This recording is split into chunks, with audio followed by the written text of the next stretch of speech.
I was about 17 years of age when I was prescribed Epilim. I've tried other medication that didn't work. Epilim was a great medication. It settled my epilepsy very, very well indeed. And the only problem really I had with Epilim was when I became pregnant with the children. That's when everything got extremely difficult. Well, I was told by the consultant that the Epilim was extremely safe to take during pregnancy, and of course it wasn't. Each baby that I had very slow development. They couldn't walk until about 19 months. Speech was delayed, in learning, and then as they got older, we had the mental health issues. We had the ADHD. And it was very difficult to, as a single mother, for me to navigate all that on my own without support from the doctors and from the medical society. Well, I remember the second day after my first daughter was born, the pediatricians took the child away to be checked over, and when they came back, they said to me, "Did you take Sovane valproate?" Now, at that stage, didn't really think much about it.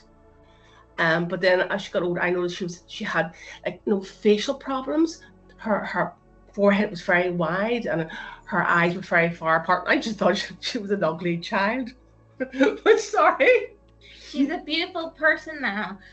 And then I noticed, she was my first baby, but then I noticed that she was very slow to develop. All the other children were up and walking at night. At 19 months, she was still sitting on the floor staring at people. She was extremely hard to settle. She was always crying. You just couldn't get her settled at all. And then when she went to school, her learning was very, very poor. And then around about 4 or 5, she was diagnosed with a wee bit of autism and ADHD as well, and some anxiety. But I think Anna's been the worst affected of all my 3 children. I got the trifecta, as I like to say. Now, Anna would have, may I say, very low IQ. She has the ADHD as well and the autism, and she struggles a lot with mental health problems and severe epilepsy herself. And learning difficulties. Yes, and learning difficulties. So she has to live with me. So I support Hannah. We support each other, don't we? Yeah. Yeah, we support each other. And then my last child, he was born in '97, all similar problems. But he actually had an extremely high IQ, but no concentration because of the ADHD. And he also got autism as well, and a lot of mental health problems. Yeah, so that's my 3 children today, because it is actually very good at controlling seizures, but not while you're pregnant. It's a lethal drug, actually, lethal. Taking Epilim now specifically is okay, because once you get older and you're planning not to help children, it's totally fine. But we didn't have that warning before, Mom, or many women around the world like that now. So I find it's very irritable that we have that warning now when the damage is done. Yeah, the damage has been done to the family and us, because I could have been doing a lot more potential in life if I didn't have this. Who knows what I would have been done. No, I don't think they have been able to reach their full potential in life because of the medication.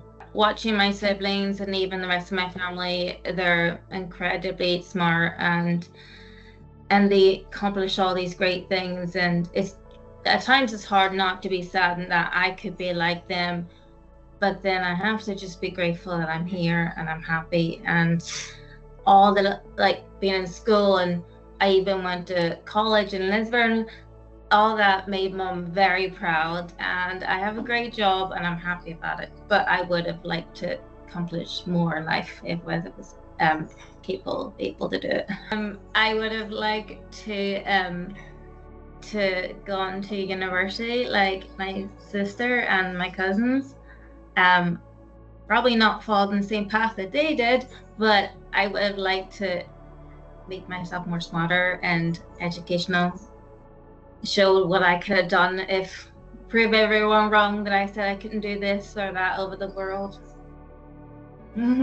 2017, and that's when it definitely dawned on me that Epilim was at fault. And it was a very emotional time, actually, and I felt extremely guilty. If I had known, I would have had choices, but I didn't have choice.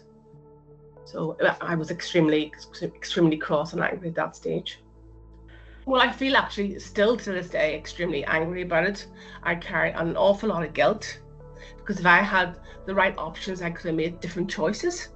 I think for us as a family, it's definitely been the mental impact on all of us. Like we've all, as a family unit, we've all really struggled throughout the years. Yeah. If it's not me, it's either one of the children having an issue, you know.